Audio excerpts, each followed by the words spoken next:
2025年6月10日，在泰国的一档电视访谈中，一位声名日隆的泰国预言家带来了令人毛骨悚然的新预言。他名叫普莱，因精确预测2025年缅甸大地震而备受关注。更早之前，他还曾成功预见过马航 MH370 客机残骸的最终发现地点，以及2020年前后那场全球瘟疫降临的时间节点。当主持人提到近期日本全国高度戒备某个传言时，普莱缓缓接过话头，眼神凝重地描绘出他在冥想中看到的一幕景象。随着他娓娓道来，连他自己都不禁起了一身鸡皮疙瘩。普莱说他的意识仿佛潜入了深海，在幽暗的海底，他看见海床正诡异地拱起，宛如有什么庞然巨物正在深处苏醒。他拿起纸笔，一边绘画一边解释说，海底有火山正变得活跃，一股惊人的能量正在那片海域下方悄然酝酿之中，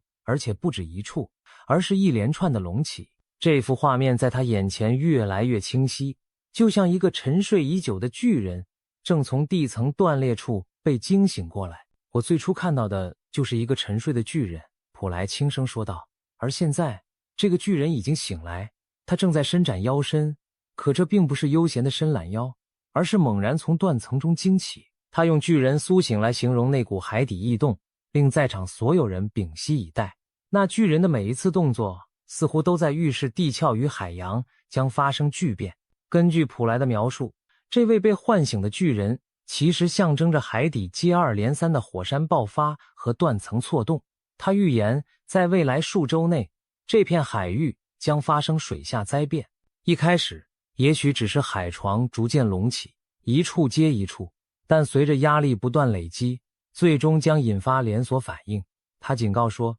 那些地方本就存在断层，从这个断层开始，影响会一路延伸传播。换言之，一处海底的爆发可能触发临近断层的共振，像多米诺骨牌一样引发连锁爆炸。在场的人不寒而栗。如果这一切属实，意味着海洋深处潜伏的灾难将不仅局限于一点，而可能是一连串的巨变。普莱继续透露了几个让人心惊的细节。他提及某些名称以 IPS 字母开头的岛屿区域非常危险，但并未明说具体地名，留下一串谜团。熟悉地理的人立刻想到了一系列火山活跃的群岛。I 开头的或许是印度尼西亚 Indonesia 群岛， P 可能指菲律宾群岛 Philippines， S 则可能是所罗门群岛 Solomon Islands 或苏拉威西岛 Sulawesi。 这些地区横跨西太平洋一带，正是环太平洋火山带的一部分，海底火山活动频繁。普莱隐晦地提醒大家，正准备出海的人还是暂缓为妙。他甚至提到一个以字母 T 开头的国家目前还算安全，可以去观光度假，但并未明说究竟是泰国还是台湾。尽管语焉不详，这番话已经足够引人遐想。更令人忧心的是，普莱曾在今年4月参加2档知名访谈节目时做过类似预警。当时他大胆预言全球性的大灾难即将爆发，并指出多个海底火山会接连喷发。他暗示爱吃生鱼片的国家和印尼都会遭殃。爱吃生鱼片的国家，人们首先想到的正是日本。这一次，普莱干脆直接点出了日本的危险。水下灾难太可怕了，普莱沉声说道，因为我们无法从地面看到烟雾或任何征兆。他描述自己在海底看到的景象不是汹涌的海水，而仿佛是海底的支柱轰然倒塌，正如一排排椰子树齐根倾倒。他预示从5月、6月、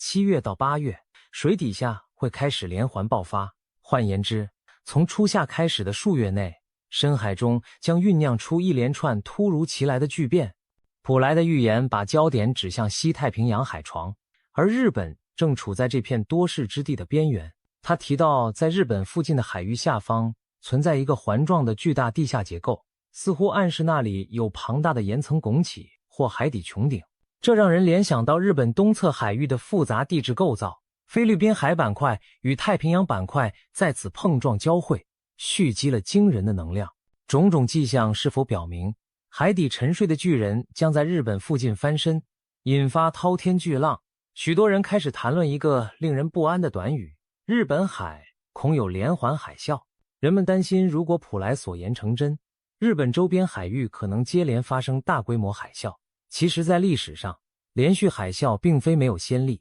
1896年明治3路地震曾引发数次巨大海浪袭岸，而一旦多个海底火山同时喷发，确实可能在不同方向掀起滔天巨浪，形成连环海啸的恐怖场景。除了预言家的话，日本一些异常的观测也让大众心惊肉跳。2024年底，一场规模仅 7.1 级的地震发生在日本九州东南海域，震级算不上毁灭性，但日本政府的反应却不同寻常。时任首相竟因此取消了原定的外交出访，这般谨慎的举动引发外界揣测，难道日本掌握了某些尚未公开的地质预警信号，才如此提高警戒级别？与此同时，太平洋彼岸也出现了奇特现象，美国加州外海的深海热泉突然开始渗出大量淡水，这被科学界视为地壳压力改变的可能信号，也许远方某个板块的挤压正在使地下流体从裂缝涌出。而日本方面的监测也显示，最近上空电离层出现异常波动，被怀疑是地壳应力变化产生的电磁效应。这些零散的科学讯号仿佛拼图碎片一般，指向地球正在酝酿一场巨大的变动。更诡异的是，民间开始充斥各种不祥的征兆。社交媒体上有来自日本、印尼、韩国的用户纷纷留言，声称最近频频梦见海啸来袭或大地震发生。在这些集体梦魇般的帖子中，有人描述梦里海水沸腾翻滚，巨大的泡泡从深海冒出，随后巨浪铺天盖地袭来，还有人梦见天空撕裂，大地沉入海中之类的末世场景。这些梦境或许只是人们日有所思夜有所梦，但如此集中地出现灾难预感的噩梦，不免让人心里发毛。其中一位日本网友写道，昨天夜里我又梦到了巨大的海浪袭来，天空一片血红，我听见有人喊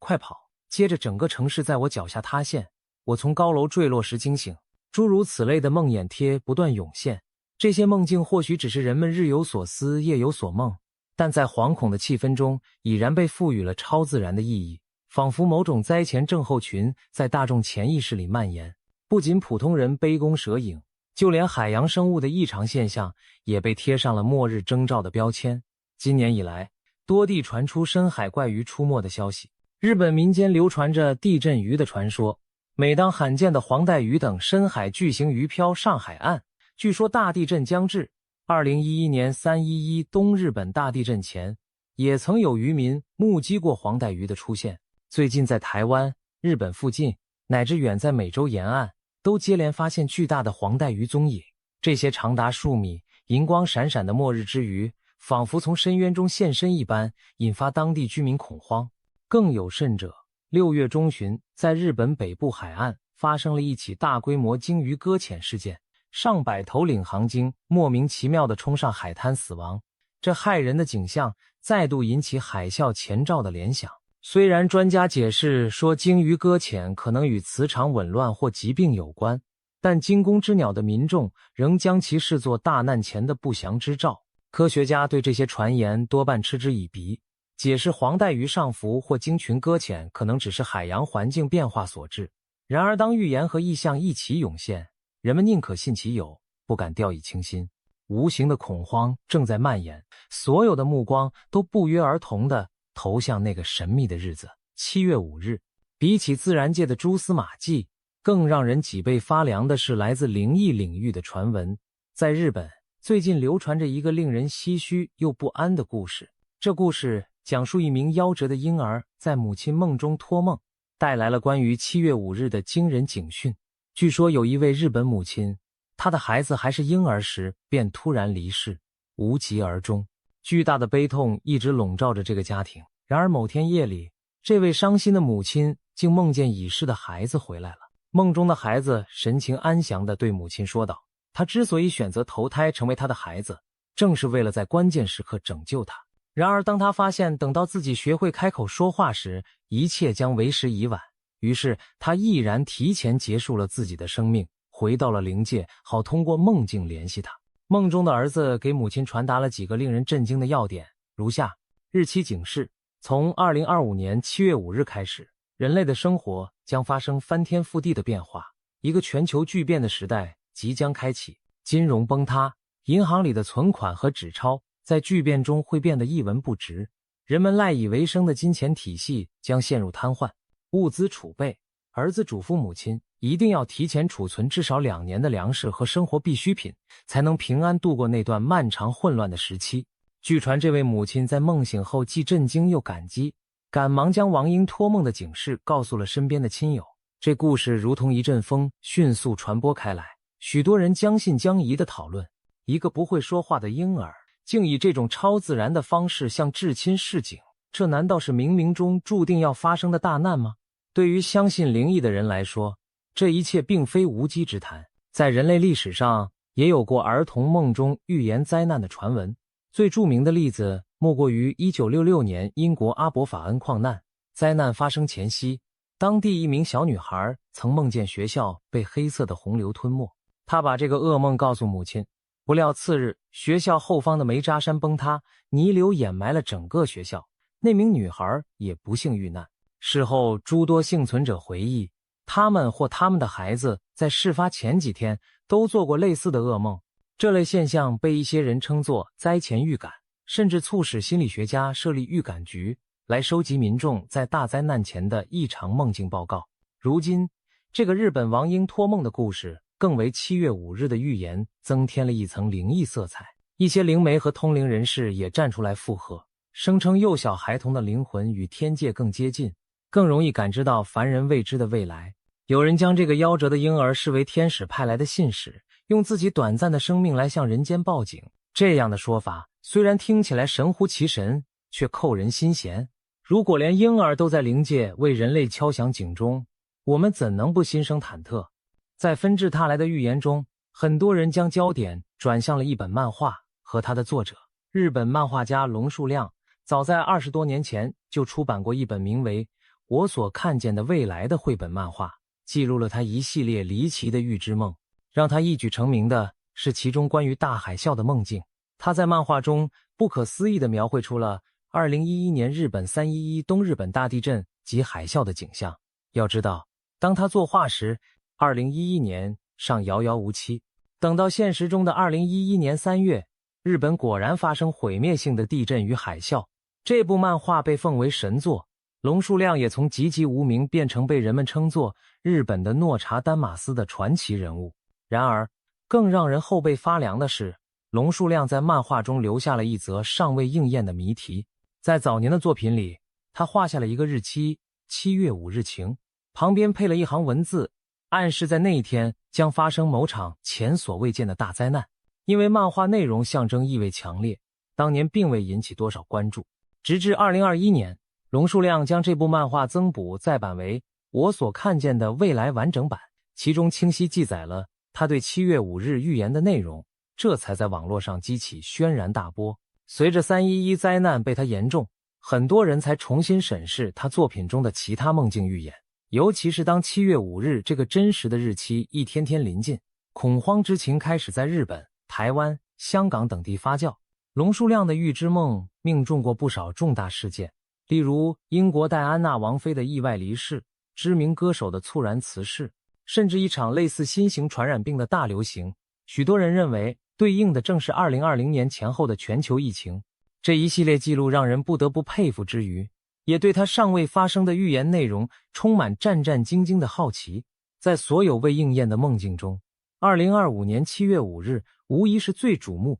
也最令人不安的一个。龙树亮曾描述过他梦中所见的细节：浩瀚的海面上突然发生剧烈的爆炸，仿佛有巨大的力量在海中引爆，随即海水被抛向高空，化作滔天巨浪向四面八方碾压而去。他形容浪头足有40米高，仿佛海洋本身化作巨兽吞噬陆地。这情景正如普莱所预言的巨人伸腰，一个在海底沉睡的庞然大物骤然翻身，使得大海沸腾。两位来自不同文化、不同背景的预言者，一个用梦话，一个用灵视，却都诡异地指向同一幅末日画卷。西太平洋深处，一场翻天覆地的灾难似乎已在路上。随着这则漫画预言通过网络扩散，亚洲各地开始出现明显的恐慌情绪。日本国内有少数民众真的开始储备粮食、水和应急用品，一些沿海居民打算在7月初暂时搬离海边，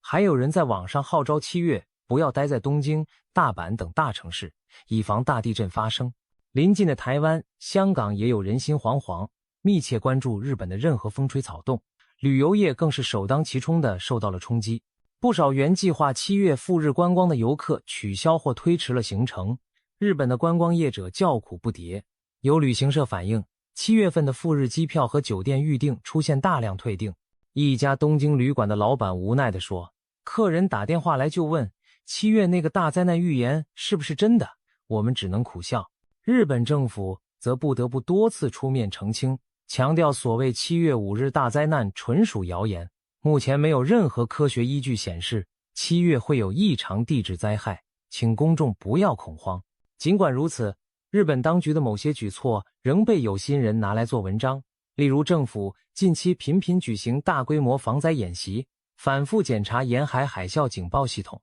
6月里，日本全国发布了新版紧急避难指南，被解读为是在为某种突发巨变做准备。恰逢6月，日本防灾科研机构还公布了一份关于大海啸的最新模拟报告，指出如果西太平洋某段海底断层整体断裂，沿岸可能出现高达30米的巨浪。这样的消息发布的恰到好处，更让神经紧绷的公众浮想联翩。种种举措在阴谋论者眼中都成了此地无银300两的证据。他们怀疑日本政府其实暗中相信龙树亮的预言，只是不便明言，于是以加强防灾的方式曲线自保。眼见自己漫画里的预言引发如此轩然大波，龙树亮本人也坐不住了。为了澄清真相，亦或进一步传达讯息，他在2025年6月中旬亲自出版了一本全新的书，名字就叫《天使的遗言》。这本书在发行后立刻成为畅销话题，不少人怀着忐忑的心情翻开书页，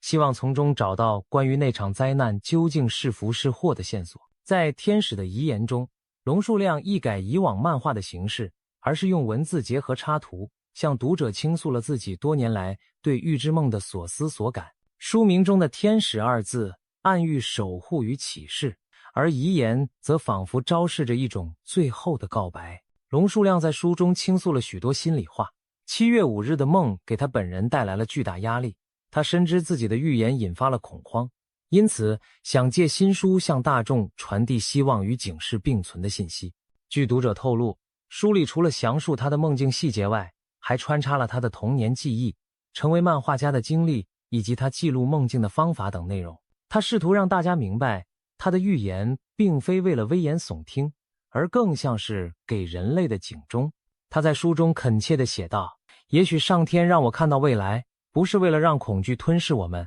而是为了让我们提前有所准备，去避免最坏的结局。然而，天使的遗言并未给出灾难取消的承诺，相反，龙树亮提出了一个意味深长的概念——审判日。他隐约提及，人类正走到某个历史转折点，也许将接受一次终极考验。这番话让许多读者联想到宗教上的末日审判，认为善恶终有报，应者生存。有人解读到，龙树亮似乎在暗示7月5日左右可能发生的事件是对人类的一次大考，我们所做的抉择将决定文明的走向。有趣的是，在网络上还流传着各种对书名的解读。天使的遗言是否指某位天使向人间传达最后的讯息？有人想到圣经启示录中的意象，第7位天使吹响号角，大灾难随之降临，人类面临最终审判，这不正好契合了龙树亮预言的时机和氛围吗？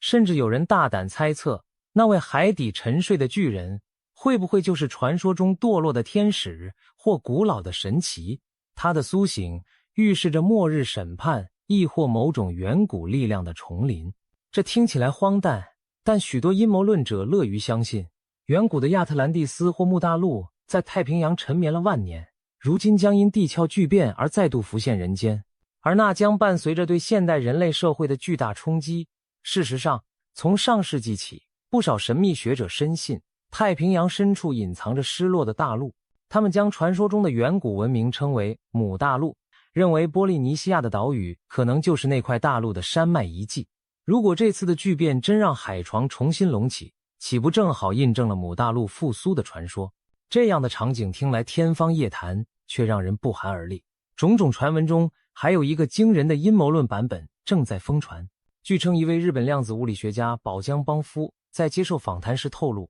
他从美国 NASA 内部人士处听闻了一件机密，说2025年7月5日凌晨4点18分将有一场灾难降临。而 NASA 之所以能精确指出时间，并非因为地震可被提前计算，而是因为当天的灾难将由太空坠落的某种物体引发。宝江邦夫分析，如果真能算准时刻，多半是小行星或彗星撞击海洋所致。然而更骇人的是，他声称另有美国政府知情者暗示，所谓小行星撞击其实是一场伪装的阴谋。美国计划让一颗废弃的巨型卫星在7月4日，美国国庆日，故意坠落于菲律宾和台湾之间的西太平洋海域，换算到亚洲时区，正是7月5日凌晨，制造一次人为的灾难。其目的竟是为了引发台海局势混乱，而且美国自己也能借国庆日之名置身事外。这个离奇的说法把7月5日的预言推向了另一个极端。